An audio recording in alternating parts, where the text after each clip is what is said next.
Have you ever wondered if living close to your children in old age could diminish your happiness instead of increasing it?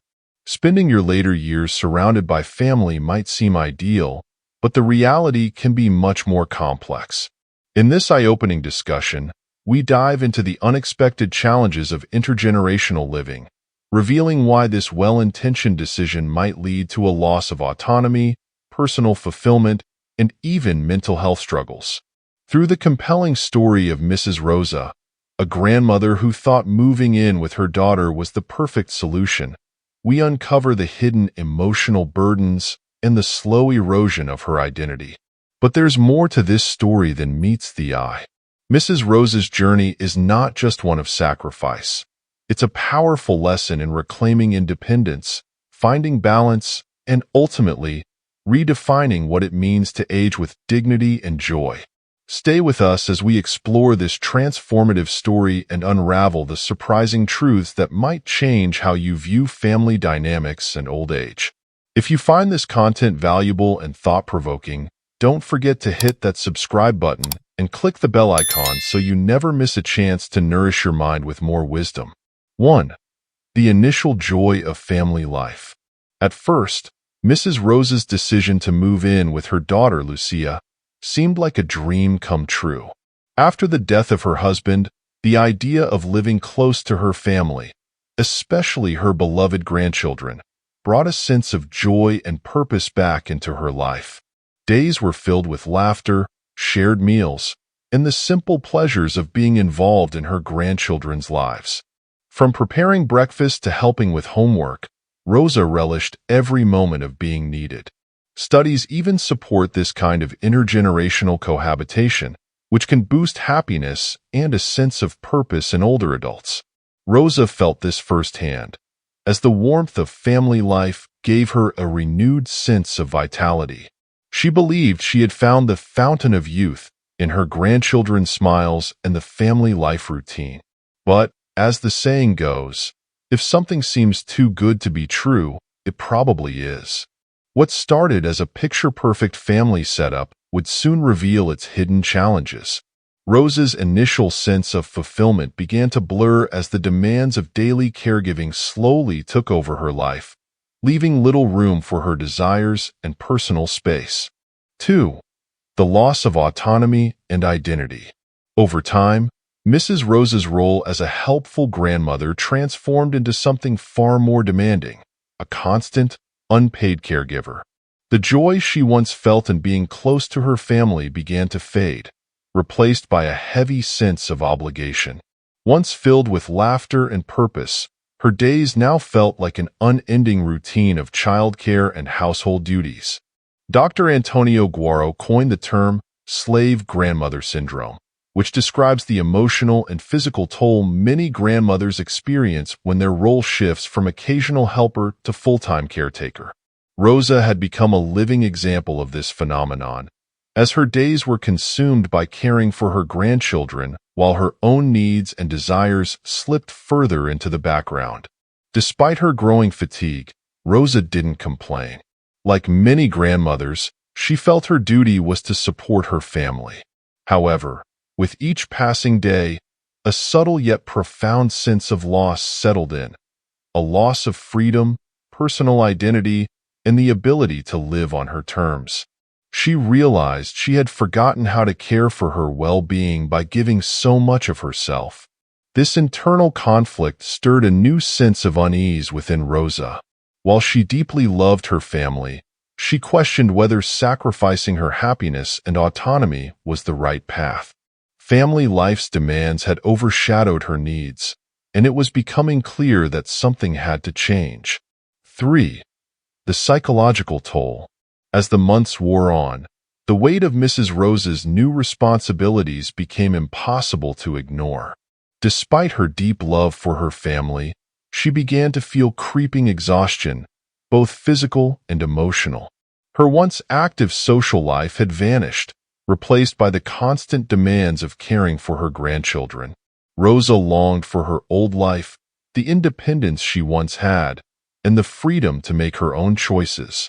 Psychologist Carol Gilligan's care ethic theory explains how women, in particular, often prioritized the needs of others at the expense of their well-being. Mrs. Rosa was living proof of this. Her days were dedicated entirely to others, leaving no time for herself, and the guilt she felt whenever she considered her desires only added to the burden. What Mrs. Rosa didn't realize was that this endless cycle of self-sacrifice was taking a severe toll on her mental health. She had entered what psychologists call an identity crisis, a condition described by Erik Erikson, where individuals lose touch with their sense of self. The loss of autonomy and the overwhelming sense of obligation left Rosa trapped in a life that no longer felt like hers. Instead of growing and enjoying her later years, Rosa became a shadow of herself. She had traded her fulfillment for family duty, and the cost of that trade was beginning to show in her emotional well-being. She faced a difficult question. Was it genuinely average to sacrifice so much of herself for the sake of others? The answer, as she would soon learn, was no. 4. The emerging challenges. As the days turned into weeks, Mrs. Rosa's joyful routine began to feel more like a relentless cycle of responsibility. What had started as occasional help with her grandchildren gradually became an all-encompassing role. She spent every waking moment tending to the needs of others, preparing meals, helping with homework, and watching over the children. The small pockets of time she once had for herself slowly vanished. Despite her love for her family, Rosa couldn't ignore the growing fatigue. She began to reminisce about her former life. Her apartment, the freedom to decide how to spend her day, the small joys of reading or catching up with friends. But every time these thoughts surfaced, she scolded herself for being ungrateful.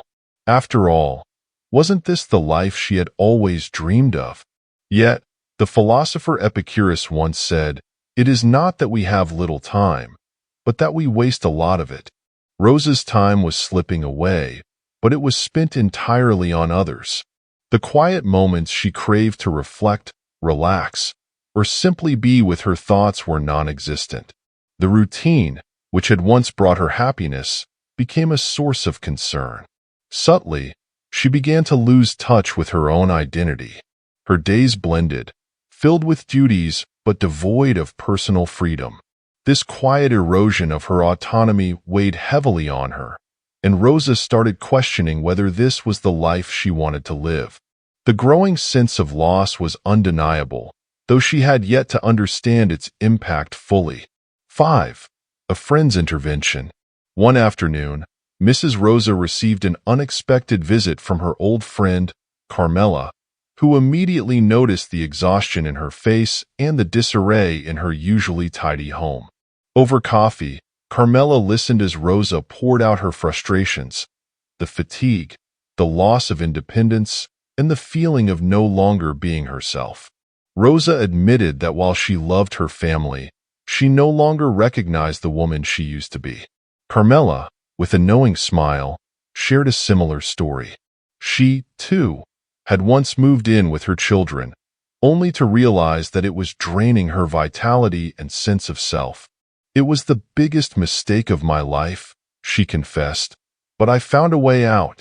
Inspired by Ralph Waldo Emerson's words, "The only person you are destined to become is the person you decide to be," Carmela made the difficult decision to move back into her own space, reclaiming her independence. Carmela's advice was simple but profound. Rediscover who you are. She encouraged Rosa to take small steps, go for a walk alone, pick up a hobby she had once loved, and slowly carve out time for herself. Rosa was initially skeptical, afraid of hurting her daughter or abandoning her family. But Carmela reassured her, explaining that her independence had strengthened her relationships. Her children no longer saw her as a burden or constant babysitter, but as a vibrant, happy woman living on her terms. Carmela's words struck a chord with Rosa. For the first time in a long while, she saw a glimmer of hope, a possibility that she could regain her independence without losing the love of her family. It was a life-changing moment, as Rosa realized that reclaiming her autonomy didn't mean turning her back on her family, but rather rediscovering her joy and purpose. 6. The crucial conversation with family.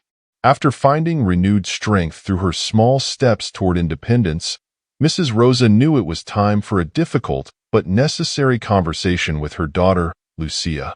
One evening, her heart racing, she sat down and gently explained that she had been thinking about moving out. She wasn't unhappy with her family but needed space to rediscover herself and live her own life. Lucia was initially shocked, and her first reaction was filled with concern. "But Mom, don't we take good care of you? What if you need help? What if something happens to you?" she asked, her voice tinged with worry. Mrs. Rosa understood her daughter's concerns, but calmly reassured her that this decision wasn't about rejecting their love or support. It was about balancing being a devoted mother and grandmother and still being her person. Drawing on her newfound confidence, Rosa explained that she would be a better version of the mother and grandmother they all loved by taking time for herself. She reminded Lucia that true love doesn't mean being constantly present, but allowing each other the space to grow. Citing the wisdom of philosopher Jean-Paul Sartre, Rosa shared, "We are condemned to be free," emphasizing that this freedom was essential for her to live fully and joyfully. After the initial shock, Lucia began to understand. Her mother wasn't abandoning them, but choosing to honor her needs. With tears in her eyes, Lucia embraced her mother, acknowledging that it was time for Rosa to rediscover her independence. They discussed finding the perfect apartment for Mrs. Rosa, one with plenty of room to cook, paint, and even host family gatherings on her terms. This conversation, though challenging, brought Rosa and her family closer. By setting boundaries and expressing her needs openly, Rosa regained her freedom and deepened her relationship with her daughter. It was a decisive moment, a reminder that sometimes the healthiest relationships come from respecting each other's need for space and self-discovery. 7. A new life, a new purpose. After the heartfelt conversation with her daughter, Mrs. Rosa leaped and moved into her apartment. The experience was both exhilarating and nerve-wracking, but something inside her shifted as soon as she began decorating her new space. Each piece of furniture, every painting she hung on the wall, felt like a statement of reclaiming her identity. This was her space, a reflection of who she was, independent of her family's needs or expectations. Her new life brought a sense of freedom she hadn't experienced in years. Rosa began to fill her days with activities that made her feel alive again. She joined a yoga class, started attending community events, and even reconnected with her passion for art. In her painting workshops, she rediscovered the creative spirit she had long buried beneath her family obligations. Her health improved, her energy soared, and, most importantly, she felt like herself again. What surprised Rosa most, however, was how this newfound independence positively affected her relationship with her family. Having her own space and setting clear boundaries made her time with her children and grandchildren more precious and meaningful. No longer was she the exhausted grandmother who was always on duty. When they visited, Rosa was vibrant, full of stories and joy, making their time together memorable and enriching. This new balance of independence and family love showed Rosa that it wasn't the quantity of time that mattered but the quality. She had learned that nurturing her happiness allowed her to give more fully to her family, not out of obligation, but out of a genuine sense of love and fulfillment. Her decision to live on her terms didn't weaken her family bonds. It strengthened them in ways she hadn't imagined. Rosa's life was now defined by purpose, joy, and a newfound sense of self, and her family, rather than losing her, had gained a more robust, happier version of the woman they loved. 8. Steps to regain independence. Encouraged by Carmela's advice, Mrs. Rosa took her first steps toward reclaiming her independence. It began with something simple, a solitary walk in the park. At first, she felt guilty for stepping away from her family, but soon, She realized that this hour of peace each day was like a breath of fresh air in her otherwise suffocating routine. This small act of self-care reawakened something in Rosa, her sense of autonomy. Buoyed by this newfound freedom, she took an even bolder step, enrolling in a painting workshop at the local community center. It was a hobby she hadn't indulged in for years, but her love for art came rushing back as soon as she held a paintbrush. The workshop was more than just a creative outlet. It became a space where she could connect with other like-minded people, make new friends, and rediscover the joy of learning something new.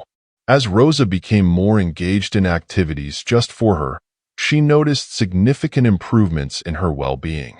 Her energy levels increased, her mood lightened, and her physical health seemed to benefit from this return to independence. Studies have shown that maintaining autonomy in old age boosts mental health and increases life expectancy. Rosa was beginning to see this for herself. She felt more alive than she had in years. These small but meaningful steps toward independence didn't mean she was abandoning her family. On the contrary, Rosa could give more to those she loved by taking better care of herself. She realized that in finding her joy, she was becoming a better mother and grandmother. This balance between family and self-care transformed her life and her relationships, making the time she spent with her family more meaningful and fulfilling. 9 Lessons in Healthy Independence. Mrs. Rosa's journey revealed a profound truth. True love and strong family bonds don't come from constant togetherness, but from a healthy balance between independence and connection. Reclaiming her autonomy taught herself and her family that personal freedom is essential for happiness and growth at any age.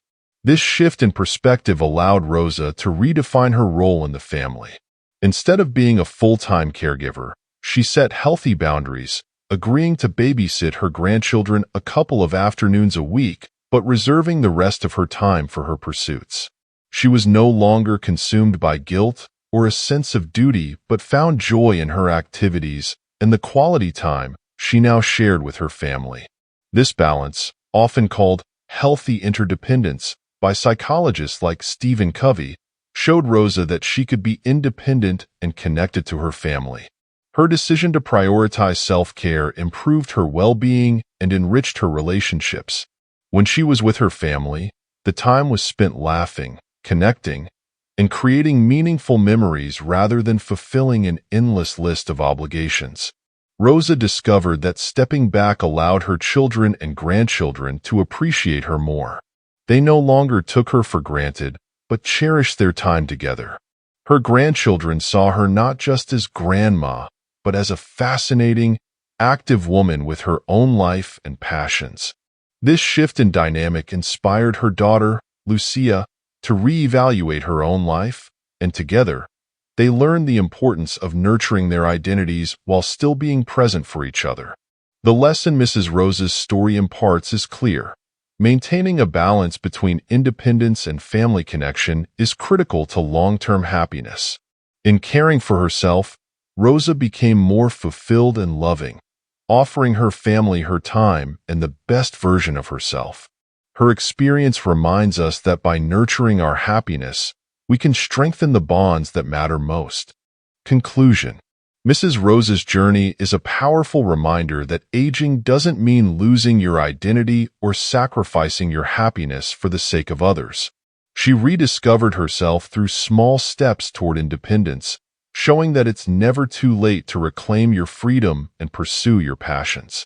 Her decision to prioritize her well-being didn't weaken her family relationships, it strengthened them. By setting boundaries and finding a balance between family love and personal autonomy, Rosa transformed not only her life but the lives of her loved ones as well. The key lesson here is that true love and family connections thrive when we maintain a healthy balance between caring for others and caring for ourselves. Independence doesn't mean distancing yourself from loved ones. It means giving yourself the space to grow, thrive, and be the best version of yourself for those you care about. So, ask yourself, are you living your life on your terms, or are you caught in a cycle of sacrificing your happiness for others? It's never too late to make changes. Whether it's reclaiming a hobby, setting boundaries, or simply taking time for yourself, these small steps can lead to a more fulfilling and meaningful life. If you found this story inspiring, don't forget to hit the subscribe button and ring the notification bell so you never miss more stories like this. Share this video with your loved ones and consider supporting the channel by becoming a member. Your happiness is the greatest gift you can give to yourself and those around you. Remember, life is short, so live it boldly, joyfully, and on your terms. Thank you for watching, and we'll see you in the following video.